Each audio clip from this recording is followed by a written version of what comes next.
Hey everyone, in this video I'm going to talk about the Dizi key signatures, and I'm going to do something a little bit different today. I'm going to use the Western standard music notation to show you guys the key signatures, because I do believe it's a lot easier for you to visualize once you see it on the standard notation instead of Jampu.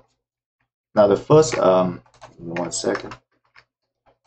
Now the first major scale and the first key signature we're going to learn is the C major scale.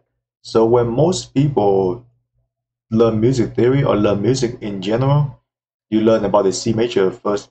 So with the C major, you start with C, which is Do. Let me bring up the piano for you guys to see.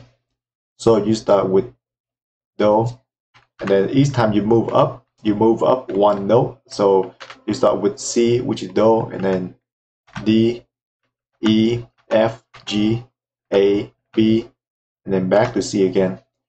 So as you can see, every note that we go through from this one to here to this one here, these are all the white keys.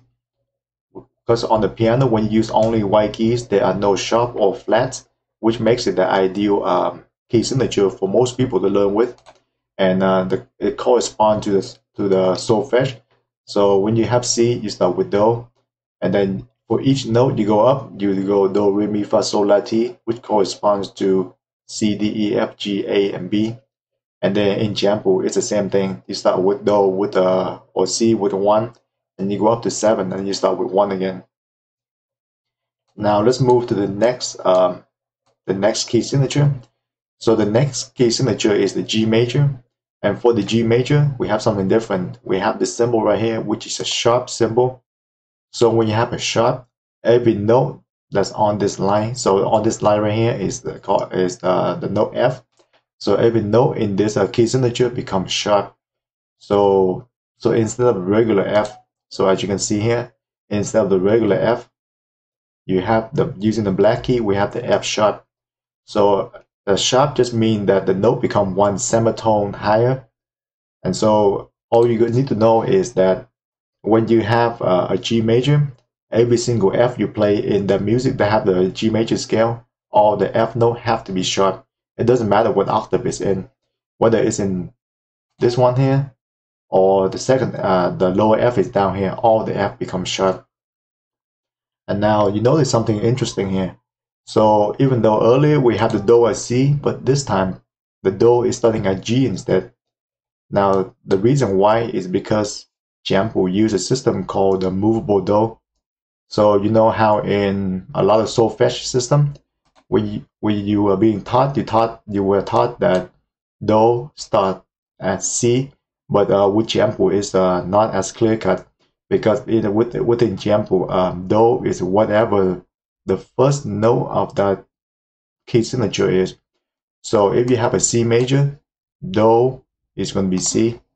If you have a G major, Do is going to be G. Now let's move on to the third common major scale that we're going to see, and the third common key signature, which is a D major. Now in this one, you have two sharps. You have an F sharp and you have a C sharp. So the F sharp is right here, become an F sharp. Then I'm going to move over. So F sharp, and C sharp is right here, become a C sharp. Now this one is the same concept. Instead of the Do starting with C, now the Do becomes the D. So every single note in the movable Do, there is no fixed place where Do is supposed to be. Do is always the first note of the first key signature. So it make it pretty simple for you to understand. So with a G major, it's a G. With a D major, it's a D, and so on and so forth. Now the beauty about the Jampu system is that, or the beauty about the Dizi signature is that you don't have to worry as much about all the sharp or flats, because each key of the Dizi is supposed to be correctly tuned to that specific pitch. So let's just say you have the D major key, or you have a D key Dizi. Every single fingering that you do will be correspond exactly to these notes. So you don't have to worry about, okay, I gotta move this to play a sharp or do this to play a flat, because they are designed to be played only that specific note. So the counterpoint can be seen with with a different instrument, where you say with a piano, to make something sharp or flat, you have to use the black keys.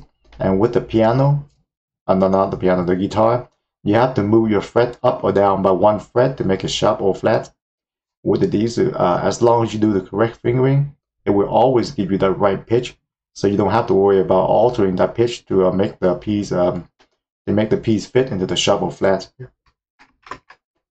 And down here, I'm going to use the D key on the D major scale to demonstrate the range of the Dizi. So earlier, in one of my earlier videos, I talked about how different that each one have their own diatonic scale. So as you can see here, this is the diatonic scale of the Dizi, but instead of Jianpu, I'm using the Western standard notation. So this is the first octave. This is the second octave, and the third octave is over here. So as you can see, Dizi has about 2.5 octave range. That's generally true for most Dizi, but depend on your skill and how good the instrument is. Sometimes you can go higher, sometimes you can go a little bit lower, but it all depends. But I hope this video was help you clear up some things about the key signature. And also because when you're talking about the Jianpu, it uses the diatonic scale. So even though you don't have the correct key, the interval between the notes are still the same. That's why even when you play the music on a different key, it still sounds good. Because as long as the interval is the same, our ear like that interval, so it won't matter. It won't sound out of tune. It might sound a little bit out of pitch, but as long as the interval is the same, it will sound good even if you use a different key. All right, thank you guys. I'll see you guys in the next video.